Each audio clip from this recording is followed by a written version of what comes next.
here so you'll be able to get a better look. But this is the PAX, and it's just below, when everything's glued down, it's just below the wood. So it gives it just the tiniest bit where it's not going to be rubbing. So that's cool. Getting the foil all around the tubes is a pretty slow process.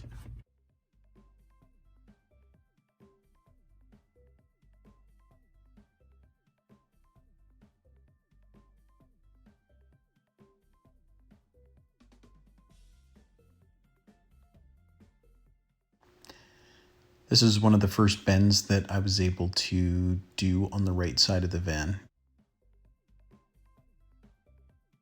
So right now I'm just going through and taping this reflective tuck tape to the bottom and the sides of each piece of wood that I've cut.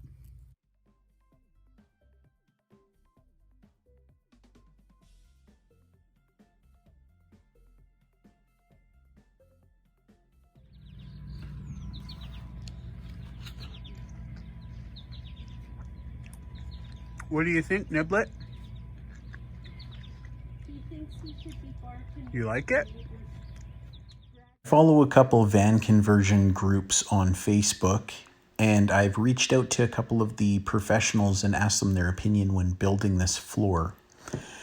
One of the guys that installs hydronic floor heating recommended that I put 100 millimeters between all my lines, so I measured out 100 millimeters on a couple of these pieces of wood, put them in between the lines so it was in the right spec.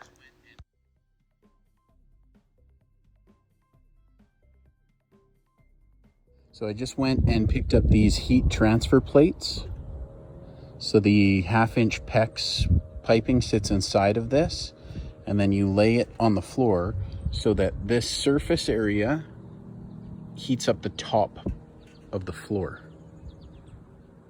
So it disperses the heat a lot better. Instead of it reflecting into the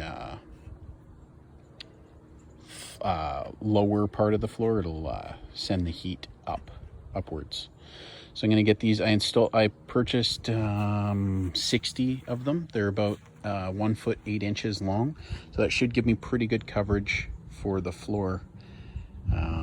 So yeah, let's get these in.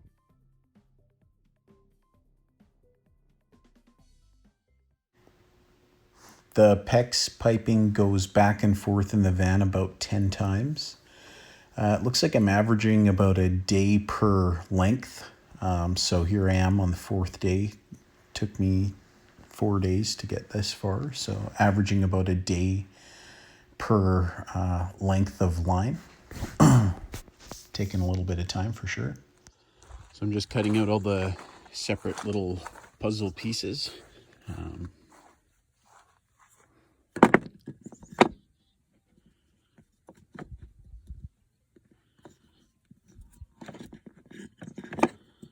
Some glue down here. I gotta clean that out. But yeah, so that's kind of how I'm doing it, and I make sure that I put this reflective tape on it after I trim it to size. A little bit annoying. I've gone to 2 different lumber yards, and they both offer different lumber from the looks of it. These are 2x1s, slats. This is one I got from one lumber yard, and then this is another I got from the other lumber yard. Now, it's hard to tell on video. This is like a light, flimsy piece of junk, and then this is a super solid, like rigid piece of wood.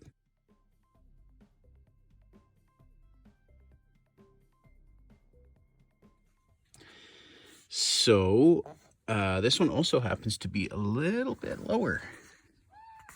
So you can see it there. So that's pretty annoying. Watch for that. If you guys are going to build your floor, try and get all your lumber from the same distributor so that you don't run into this issue.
So I've got all the aluminum heat transfer plates down. I'm now going to just go along and staple all of these into place. I got this one stapled down, but the rest of them have not been stapled yet. So just gonna go along and got the staple gun here. Just gonna smash a few staples into them.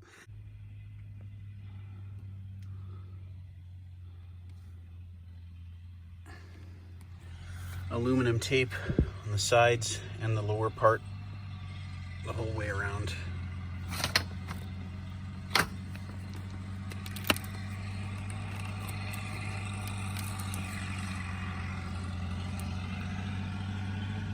So I got all the aluminum heat exchange plates hammered down. I started by stapling them into place, and I got through a few of them, but then for some reason the staples stopped going through. I went to the hardware store. I got different staples, sharp staples, long staple, the whole nine. They just kept bending. So I went ahead and got 1-inch nails. So they work perfect. I put 4 nails per heat exchange plate.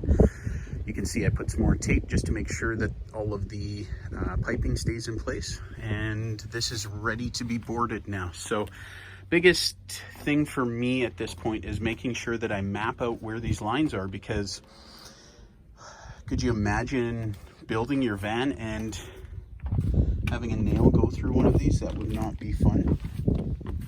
A lot of work down the drain. So yeah, that's I've got a couple ideas on how to do that. If you guys can come up with any plans how to map this piping properly, so in the future when you're doing any building, you're not going to actually hit these pipes. So a couple ideas I've got: maybe putting poly on the floor and then just following it with a well, I'll show you guys what I'm going to do. Also, I could put a tape measure and just take a photo of where all the lines are too. So that's another option. Okay.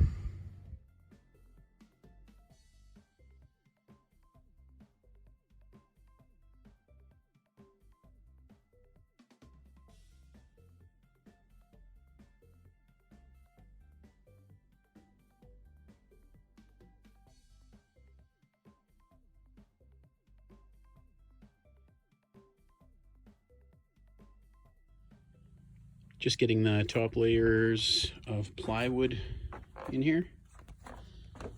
I'm very satisfied with the cuts. Everything is fitting super tight. We've got the inlet and outlet drilled for the floors, and everything's looking really good.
So here's how I'm marking my hydronic pipes.